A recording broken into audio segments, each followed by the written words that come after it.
afternoon. Welcome to another segment of Power Up Your Passion. I am your host, Felicia Shankin. We are having a beautiful day here on the East Coast. The weather is beautiful. I'm enjoying it. Don't have to wear coats right now, even though we should. But I have a great guest today. I know you say Felicia always says she has a great guest. Well, I'm sorry. All my guests are great. Anyway, I would like to introduce to everyone Michael Sherlock. I'm going to tell you a little bit about her, and then we're going to get into this segment. This is going to be a fun conversation today. So, Michael, welcome to the show. Thank you very much, my friend.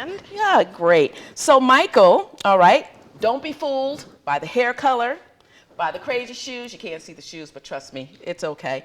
Michael, she is serious about her business. She's dedicated to creating positive, productive, and profitable workplaces and helping individuals and businesses unlock their ultimate potential. She's a keynote speaker, a trainer, author, and podcast host. She also has 25 years of experience delivering motivational speeches and training sessions to audiences worldwide. Again, Michael, welcome to the show. Thank you. I think I'm going to have to up that number from 25 to another number. And as I hear that, I always think, wow, how did I end up with decades of doing what I do? But, you know, it's okay. Every day that there's another day or year is a good day. That's what I'm saying. And you know what? It's great. Michael and I met at one of her events about a year ago, right? Yeah, pretty much. Last May, I believe. Yeah, see, she's good with, I can't remember anything. But yes, we met. She had an event at the Pyramid Club. She invited me and my women's group. You guys know, Philadelphia Women's Network Connection. And it was an awesome event. And her and I ended up being friends. But the funny part is, her and I live in the same neighborhood, actually right around the corner from one another. We've been seeing each other for years. She's been talking to my dog for years, and we never knew who we were. So, you know, things are crazy. But anyway, I want to start with, how did this passion come about that you got into everything that you're doing? You know, it's interesting. About 3 years ago when I launched this company and people said, well, what are you doing? And I'd say, I'm speaking, I'm training, I'm writing books. And now I answer it differently. And now I say, I own a global training company and I train leaders, next generation leaders, current leaders. I train people to take leadership to a new potential within themselves, but to use it as a power to unleash the potential with those around them. See, that's awesome. And that's awesome. And the funny part is, when I first met Michael, I looked at her hair. Tell us the story behind the hair. You got to hear this story.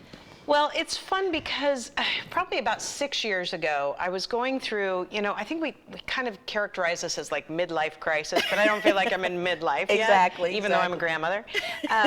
But part of that was, I remember sitting in the chair at my hairdresser's, and I said, she goes, well, what do you want to do? And I said, I don't know, let's just throw some navy blue on the bangs and see what happens. And I was kind of joking. And she looked at me, she goes, we could do that. Oh. Do you want to? And it was Halloween. And I remember thinking, well, why not? If I don't like it, we can bleach it out. If I do like it, great. If I like it for a while, it will fade. And it really then, once I got to used to having it, I thought, wow, there's something here that merges the professional side of me, which is very serious about business and always has, you know, that mindset going, but it also allows me to bring out the personal side of me, which I think is really important. So I would say, despite what all this looks like, you know, I deal with serious business issues, but I never want people to forget that they don't have to lose their own self or their own personality and what they do. You don't have to be one or the other. The merger of the two is when you really start to unlock doors and reach some new levels of potential. Well, you know, it's funny. I'm glad you said that, because that's one of the reasons why I created this show. I wanted a show where people can come and show people themselves, be themselves, not the brand. Because you go into a lot of these talk shows and they just want to talk about what it is that you do. I want to know Michael, the person. I want to know who you are, because we are all people. You know, I run an organization, but I'm still a human being. You know what I'm saying? So we do have different things. Now, what I want to know is, when you walk into a room and people have not met you yet, conversation piece, your hair. Absolutely. And what's interesting about what you just said too is that this has become my brand.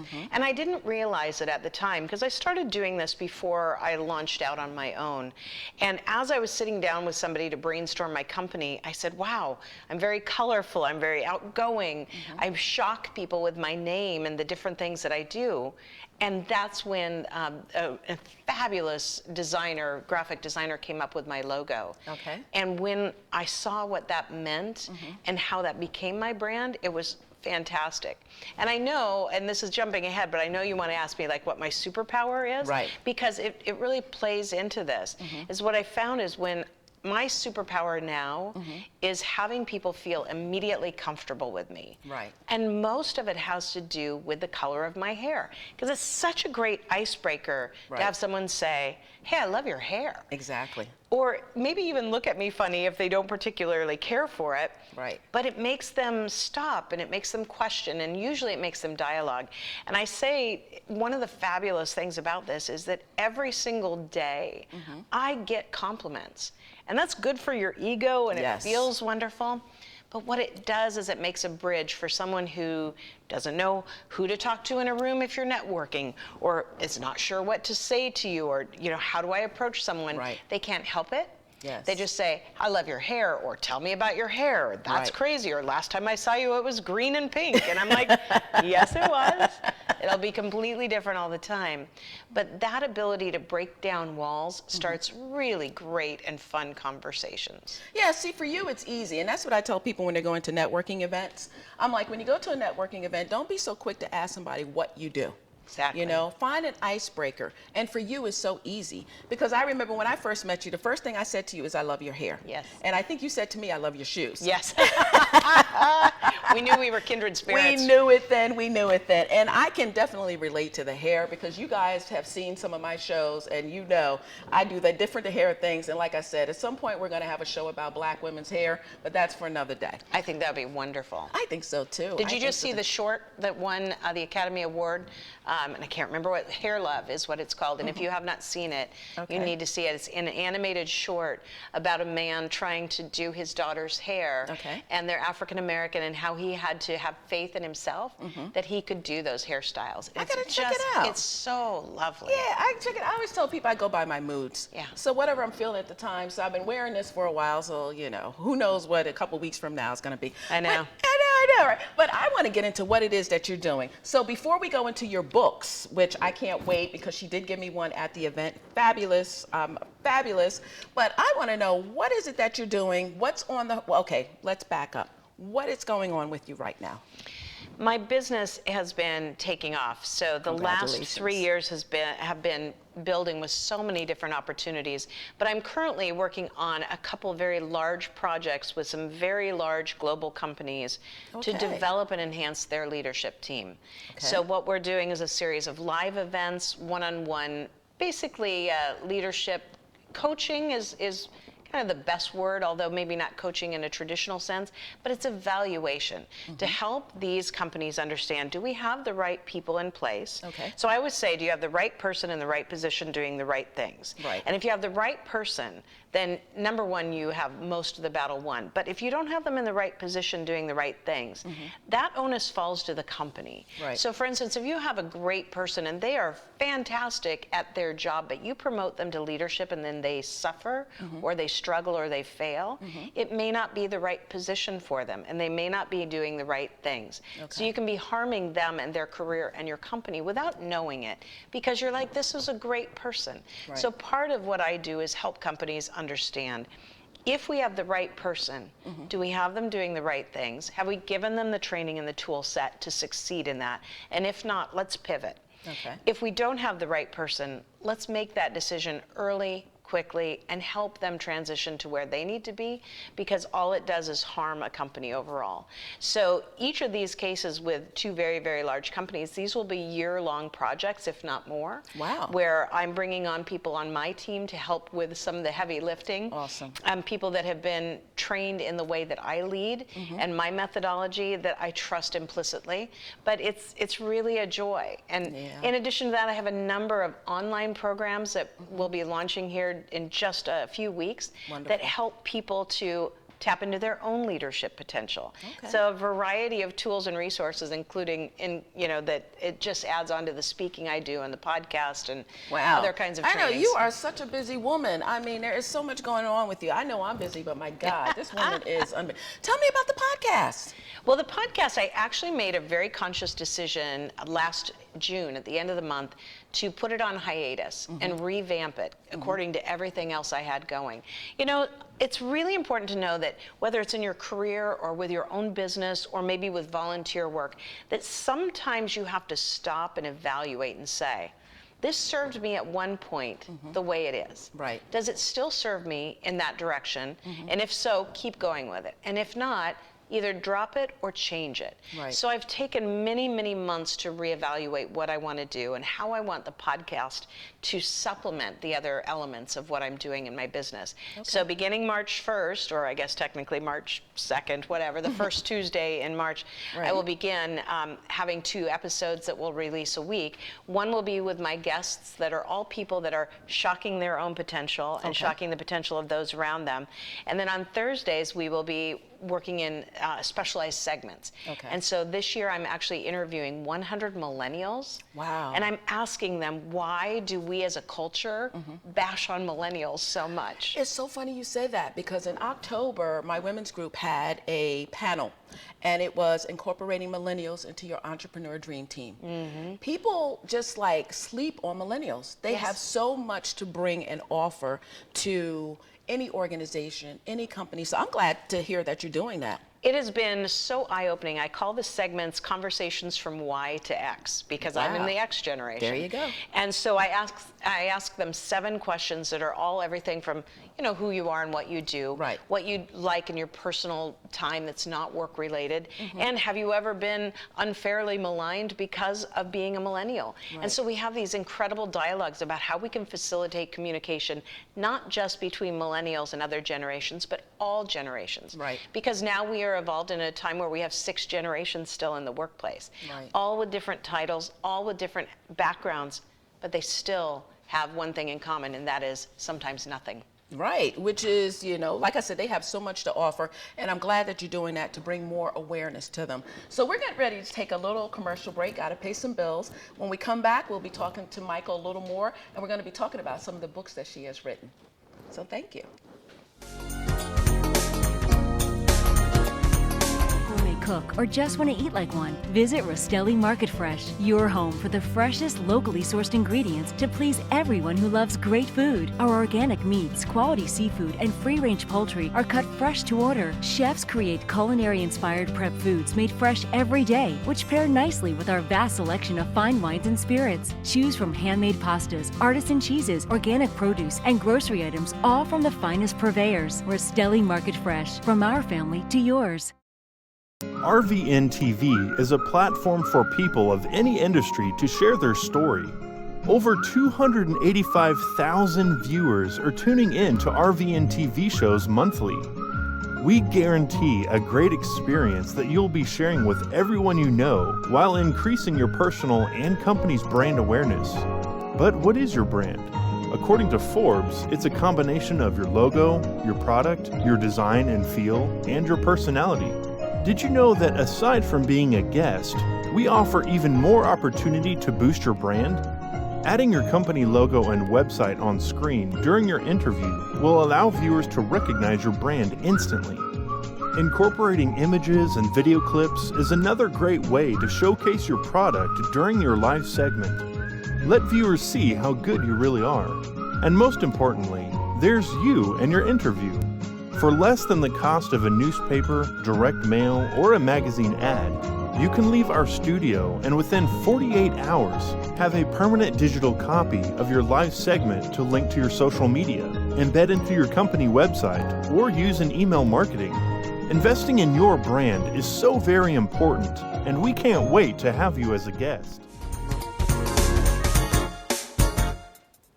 Hey everyone, welcome back. This is Power Up Your Passion. I am your host, Felicia Shankin. We are sitting here talking to Michael Sherlock. No, don't adjust your TVs. That is her hair color. We're just having a great conversation here. So before we went to commercial, we were talking about you're having a huge event with millennials, about 100, you said, for your podcast. Yes. Which is great. So now you're working with them, which is going to take you, of course, a lot of time. Have you already started building up the millennials that you're going to have? Do you have your 100, or are you still working on it? No, I don't have the 100 scheduled yet, but Okay. I have quite a few scheduled. Okay. And I have taped many episodes so far, so we're a couple months into this now.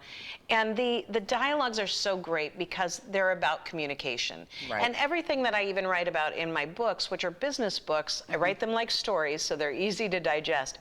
But the core message is the more that we ask questions of each other, Right. the greater our knowledge is. Exactly. And no matter who you are or what age or what business or what scenario, when we go into a situation where we're just trying to push information out, Right. we lack the ability to learn, but most importantly, we lack the ability to truly connect and communicate, Right. where we might all grow and develop farther. Yeah, and I think that's awesome. So I want to get into now your books. Okay. Okay. So the first book you wrote, okay, tell us a little bit about that before we go into the newest one. So the first book is called Tell Me More, How to Ask the Right Questions and Get the Most Out of Your Employees. Okay. And it was a book that just was a complete labor of love for me because it's about my leadership style. Okay. And it was something that just evolved out of what I learned and the mistakes that I made over time, how I learned to develop other people rather than carry all the burdens on my own shoulders. Right. Because I found that as a leader, especially as I started to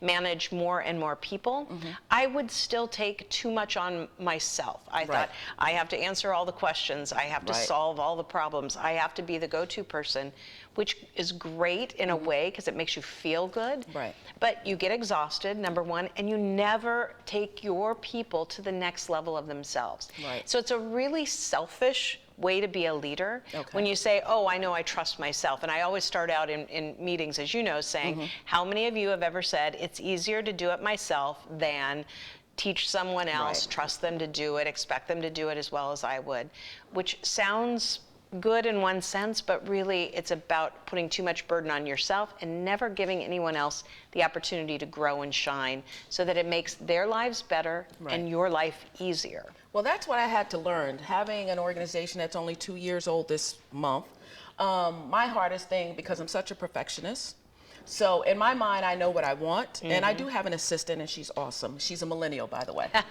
Yes, and she's awesome, and she has taught me a lot. But it's just slowly releasing the reins. And then, of course, you know, her and I complement each other because she knows whatever she's lacking on, I'll complete that, and vice versa. I think the hardest part was finding your tribe. How did you find your tribe?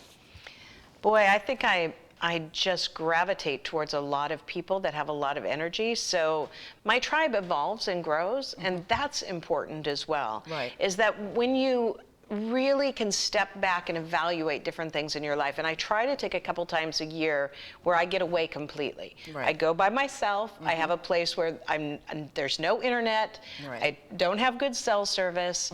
And I take time to plan my business and work in my business and work on my business and not Right. just in my business. And during that time, that's when I ask those big questions. Is my podcast on track? Is it feeding my business the way it needs to be? Are the things that I'm doing and spending my time growing the brand that I want to? And if so, yes. And if not, why not?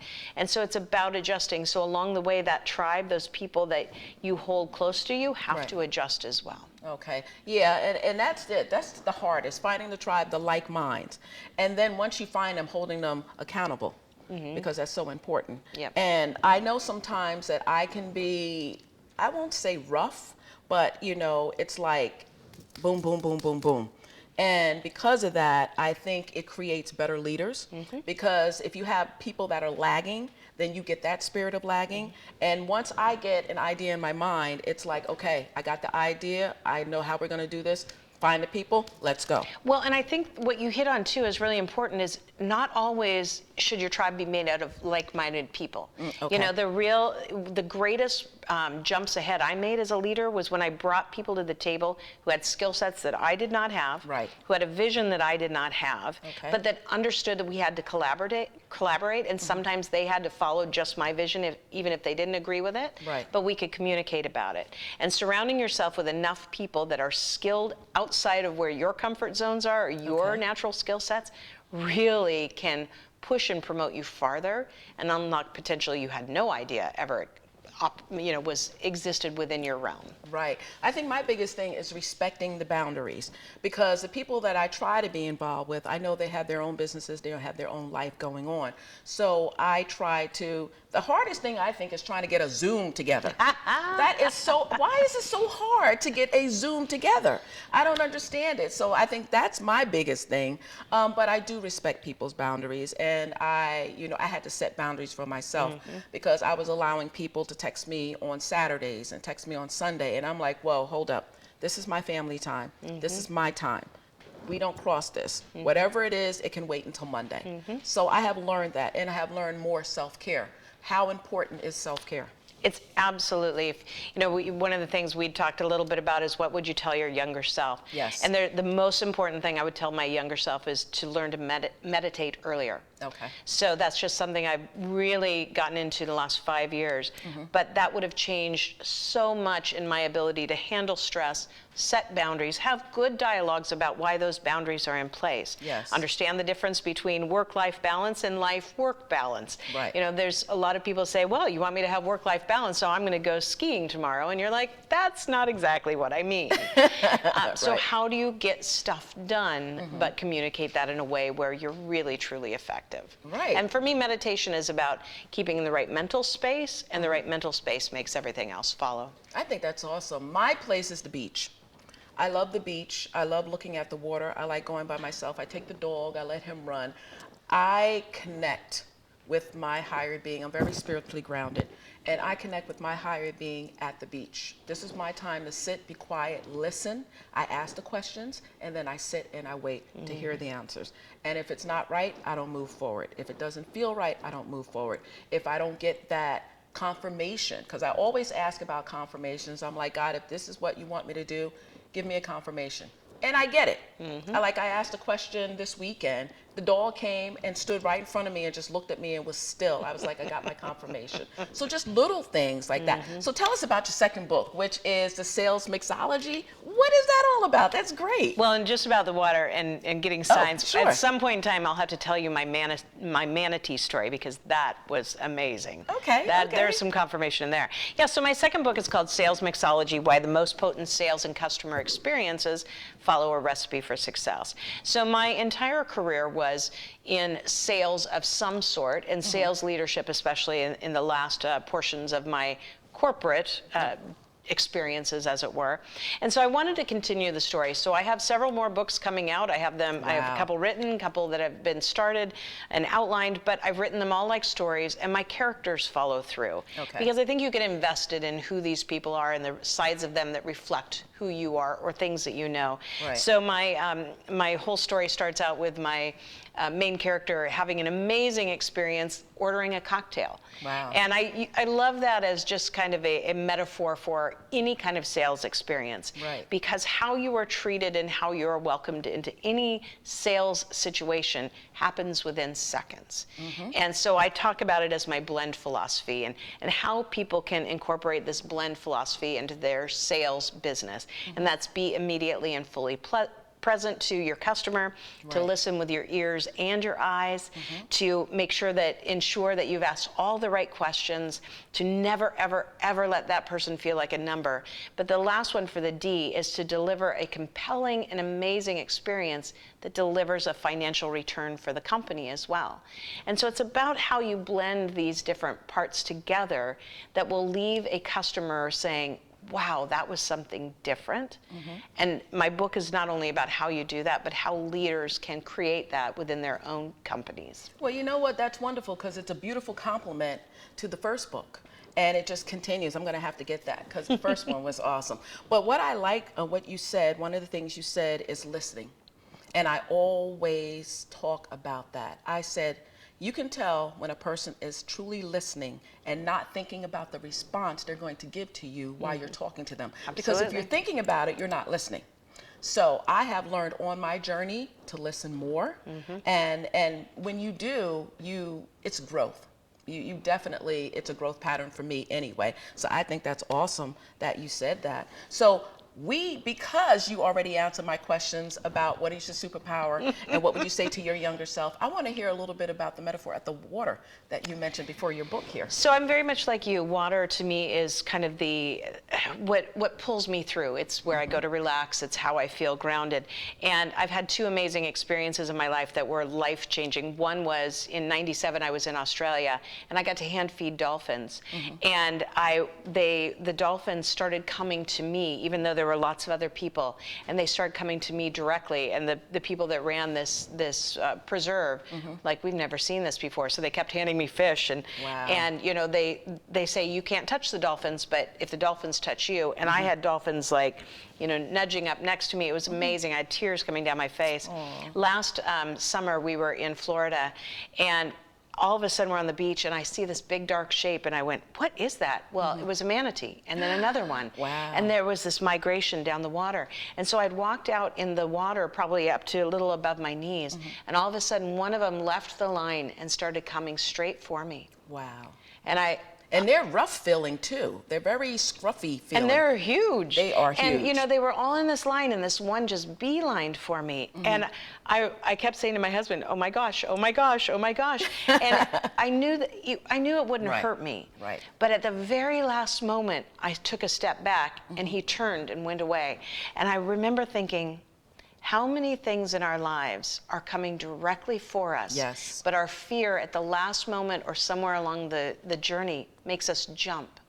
And in that jump, we lose that opportunity. Oh, see, wow, that's amazing. And then I took it and I said, what a gift. Now, how am I going to continue to look for those gifts ever more closely and not be afraid for them when they're right in front of you like that? And they're so subtle. Like I was telling someone, I was like, you know, when I ask for confirmations, I might be sitting in my car and a bus go past and the answer's on the bus. Or I might be in a store and I'm online, you know, I'm standing in line to pay for something and somebody will say something. And they're very subtle. I like that though. You're right, because so many times because of fear, which is very crippling, that we get into that headspace, oh, I can't do it, or we talk ourselves out of the opportunities. That's why a lot of times things I'm doing, I don't let people know what I'm doing, because it gives them the opportunity to get in your head and talk you out of your dreams. So, you know. Absolutely. And those are the things, you know, part of me for a while was so disappointed in myself. I can't believe I jumped. I could have had another great story, and then I thought, no, wait, you had a great story. You have a great story. That's right. And it's a reminder that there are times and things that are going to frighten you, and sometimes you just need to run headlong into them. And sometimes you should probably move out of the way. Yes, exactly. Especially for a manatee, because they're like, what, 300 pounds almost? Oh, I think they're like 600 pounds. Probably. Yeah, it was very large. Yeah, I can imagine. That is so funny. So, all right, so the Sales Mixology, that's out now. Okay, and I know we can get your books Kindle, and we can also get them on Amazon, right? They're all on Amazon. Oh, that's wonderful. So the Kindle version, everything, you name it. Okay. And all you have to look up is Sales Mixology, or if you go on my website and look up shockyourpotential.com, you'll find the links to the books there. Now, we're going to be wrapping up, and I'm going to make sure Michelle gives you guys all her information, but real quick, tell me where the Shock Your Potential came from. So Shock Your Potential will be my third book, and it's also my business platform. Okay. So it's really about, you know, we can do a lot of things to develop ourselves, but sometimes we have to have that shock to take you on another path. Okay. So it's when I tell people, you know, when you sit back and you take time to reflect, is this still serving me? Is this still serving what my plan is? Is this still part of my future and my goals? Or am I too comfortable?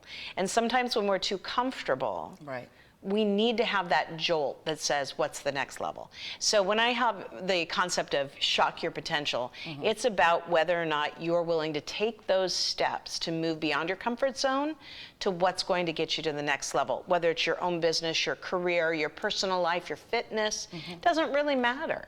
But it's about whether or not you're willing to take that next step that may be a little scary, or that's hard sometimes to allow you to self-reflect and say, what I'm seeing now is not 100% of what I want.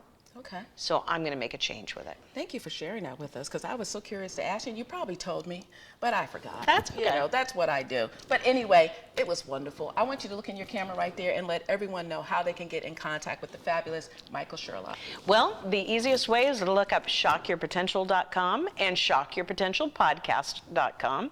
Everything you need to know about me, pretty much, you can find right there. Okay, wonderful. Well, it was such a pleasure today. I could not wait for you to come on. I knew we were going to have a fun conversation because she's such a fun person. Thank you for joining us today. Make sure you come back next week at Tuesdays, noon, with your girlfriends, a cup of coffee, some lunch. Visit us, say hello to us, and we will see you next Tuesday. Have a great day, everyone. Bye.